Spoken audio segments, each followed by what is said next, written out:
So, of course, as a coaching staff, we got to. What's the why to that, and how do we turn that around? Hopefully, we addressed that in film today and walked through. I think the guys, got the message, and our guys have always responded. What most needs to change for you guys defensively? Force, energy, focus. I just use those three things. There's sure maybe there's some tweaks, some coverage tweaks, but just simple things like sprinting back, winning the first kind of stuff we've talked about, ball pressure, communication. There's a lot of things that go into it.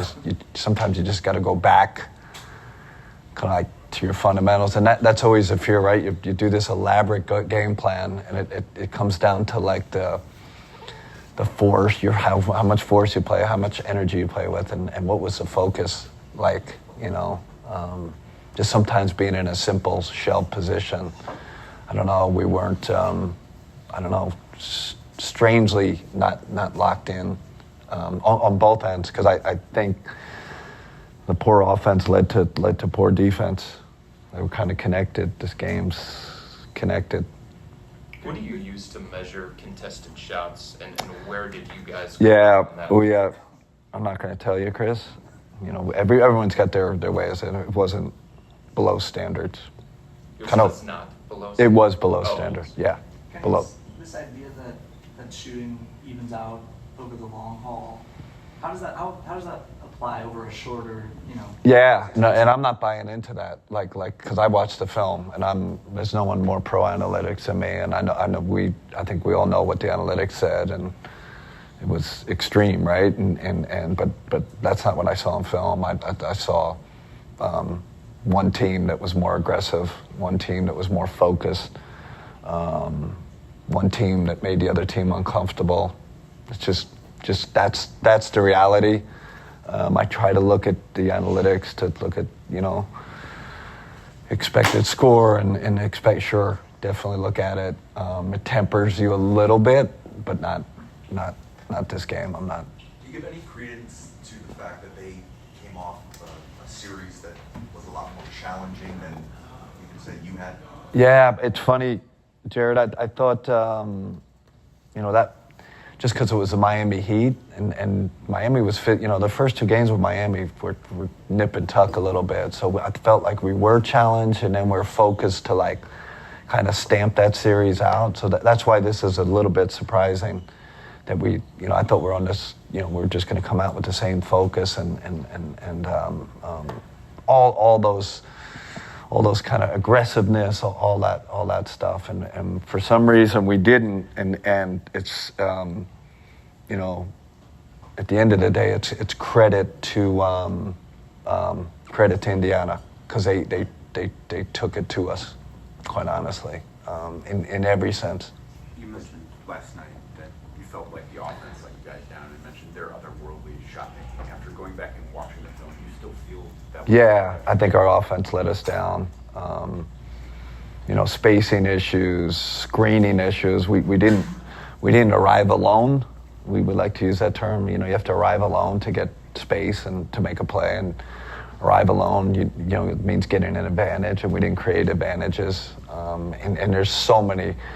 There's just simple things like our spacing and transition. Like, I don't know how many clips we had today where we had like 5 guys in a line.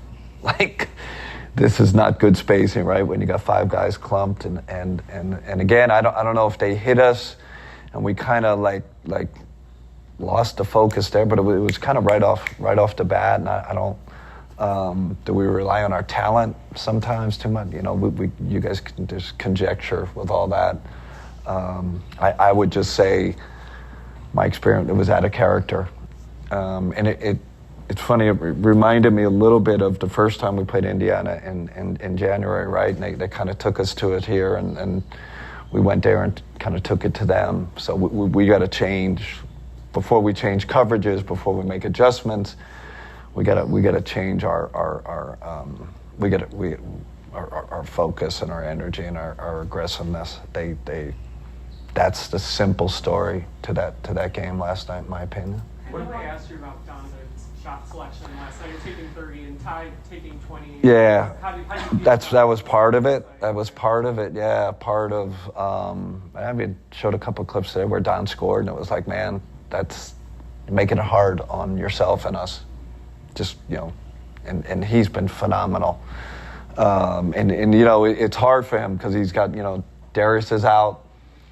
Shoot, I got to do more, and we need him to do more. And what is that? What is that balance? And did he tilt way too far? No, but was it a little too much?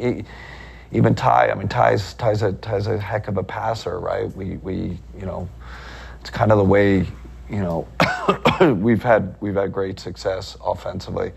But again, I think those guys felt like, hey man, we got to pick up the slack, and we got to pick up the slack as a group. So that was something we addressed today. How did DeAndre, Donovan, and Evan come out of the game last night with injuries? So let me address that because there's some context around that, and I just want to kind of the lead up to this is kind of all what I said. I mean, Indiana deserved that. They're a more physical team. I will say there were two plays in that game that.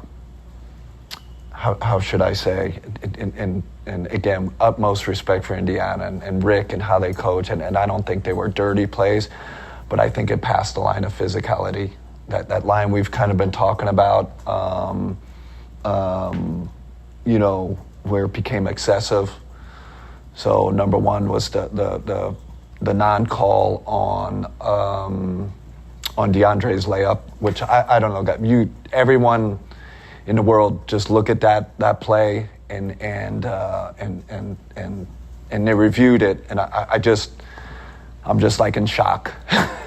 I don't know, and I guess I got to know the rules better. So maybe I don't know the rules. I felt he got absolutely obliterated and dislocated his thumb, so he'll be questionable.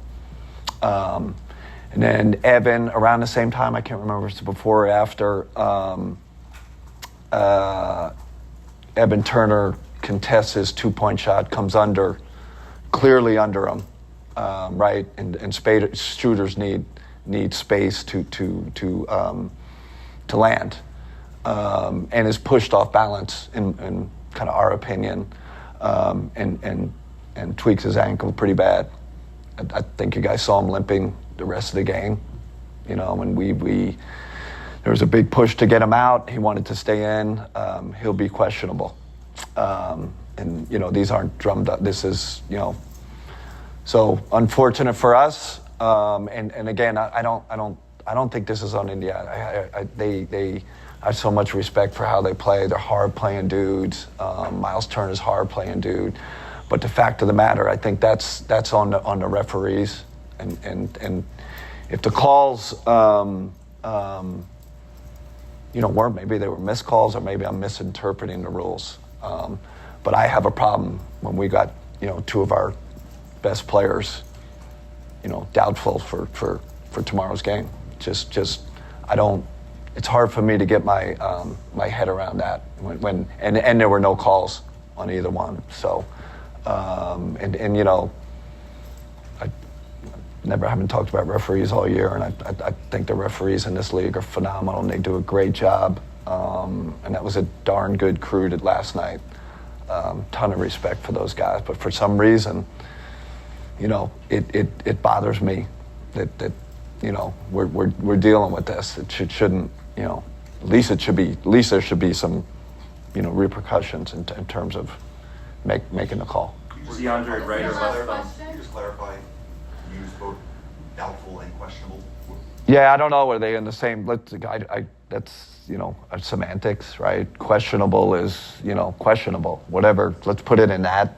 Okay. To me, in my world, doubtful, questionable are live in the same world. So maybe I should use the official NBA kind of thing, which is. But you don't feel confident that they will be able to play? I'm not gonna expand on it. Obviously a real concern. Towards. I just wanted to ask about Darius as well. Was he able to take He went through, we just did shoot around today, so it was tough, tough to really gauge kind of where he is. So yeah, he'll be questionable too for tomorrow.